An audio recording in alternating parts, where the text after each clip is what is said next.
आप जब प्रातःकालीन उठें तो पहले उठने का नियम लें कि सूर्योदय के 1 घंटा पहले हम उठेंगे। देखो हमारी प्रार्थना मानना। तो इस समय सूर्योदय कई बजे होता है? लगभग 6 बजे, 6:30 बजे। छः। आप 5 बजे उठ जाइए और उठ करके सबसे पहला कार्य कीजिए, पृथ्वी के चरण स्पर्श कीजिए, भूमि के चरण स्पर्श कीजिए। और फिर आप जिस आसन पर बैठे हैं, देखो ध्यान से हमारी तरफ सुनना, जिस आसन पर बैठे हैं, जिस पे शयन किए थे, जिस सैया पर सोए थे, पृथ्वी को प्रणाम करने के बाद उसी सैया में 5 मिनट केवल बैठ जाइए और 5 मिनट बैठकर 5 संतों का नाम ले लीजिए।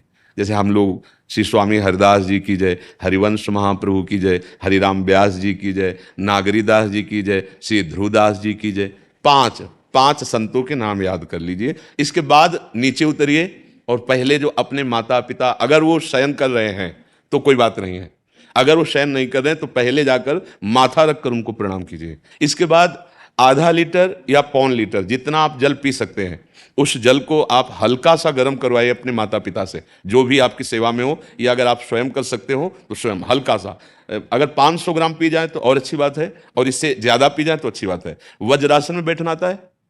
वज्रासन जानते हो आप लोग? देखो वज्रासन, वो देखो बैठ रहे हैं, ये दोनों पैरों को ऐसे करके इससे बैठकर जल पिया जाए।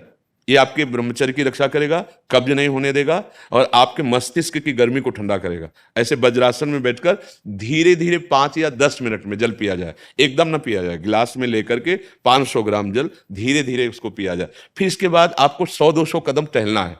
फिर इसके बाद आप शौच जाइए।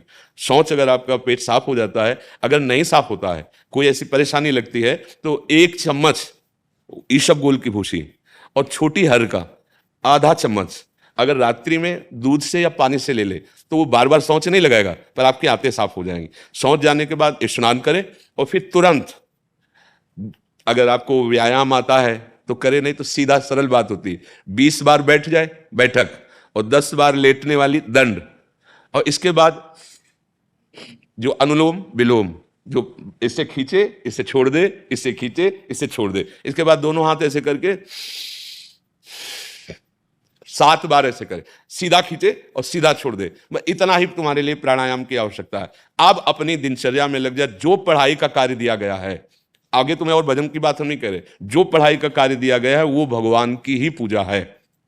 आपकी दिनचर्या जो आपको अपने गुरुजी या टीचर जी को जाके प्रमाणित करनी है, कल जो पढ़ाई गई थी आज के लिए, वो आप सुबह सुबह उस समय व्यायाम के बाद, तो आप देखना आपकी स्मृति बहुत प्रवीण हो जाएगी।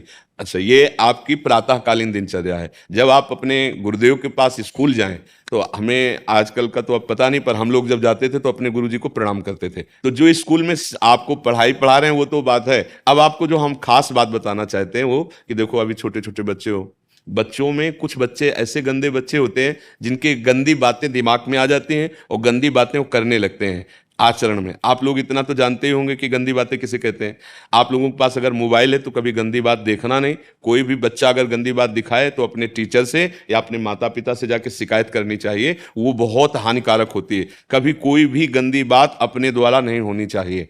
अभी आप नवीन जीवन धारण किए हुए हैं, आप भगवान की प्राप्ति, देश की भक्ति और बहुत अच्छे अच्छे पदों में जा सकते हैं। अच्छे पवित्र आचरण और पवित्र संस्कार। ब्रह्मचर्य के लिए गंदे बच्चों का संग त्याग करना, गंदी कोई ऐसी हरकत सिखावें या बात सिखावें तो उसको सुन करके छुपा नहीं लेना, तुरंत अपने टीचर से बताना या अपने माता पिता से बताना, और ऐसे बच्चे का कभी संग नहीं करना।